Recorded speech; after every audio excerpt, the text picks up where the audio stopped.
उससे बात तो देखिए, पुतिन के भारत दौरे पर अब खरगे का बयान भी सामने आ गया है। पुतिन के भारत दौरे पर अब खरगे ने कहा, भारत को अपनी सुविधा और फायदे को देखना चाहिए, हमें देश के हित में सब कुछ करना होगा।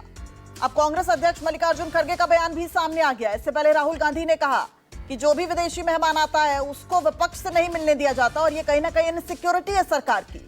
जो परंपरा है, जो प्रक्रिया है, वो कहती है कि नेता प्रतिपक्ष से मिलना चाहिए, उसका एक अलग व्यू पॉइंट रहता है। और अब मल्लिकार्जुन खरगे कह रहे हैं कि हमें देश के हित में सब कुछ करना होगा। क्या कुछ कहा, सुनवा देते। देखो, भारत अपने कन्वीनियंस से और अपने जो फायदा होता है वो देखना चाहिए, ना कि किसी के दबाव में आके खरीदना या किसी के दबाव में आके छोड़ना, ये नहीं। तो ये देश के हित में जो कुछ करना है हमको करना है। बहुत अजीब बात है, ये प्रोटोकॉल होता है।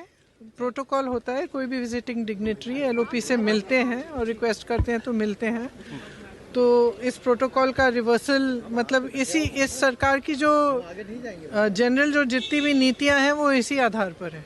वो सब खुद घेरना चाहते हैं, कोई और आवाज़ को उठने ही नहीं देना चाहते, किसी और का कुछ पक्ष सुनना ही नहीं चाहते, और जो प्रोटोकॉल्स हैं उनको भी तोड़ रहे हैं।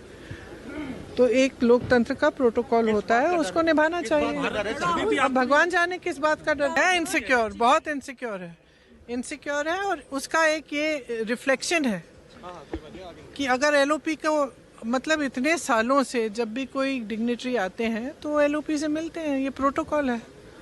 तो इस प्रोटोकॉल को तोड़ने का और इसका रिवर्सल करने का क्या फायदा है? मतलब ये इनसिक्योरिटी ही हो सकती है, और क्या हो सकती है? डेमोक्रेसी की छवि भी खराब होती है विदेश में। तो जरूर होगी।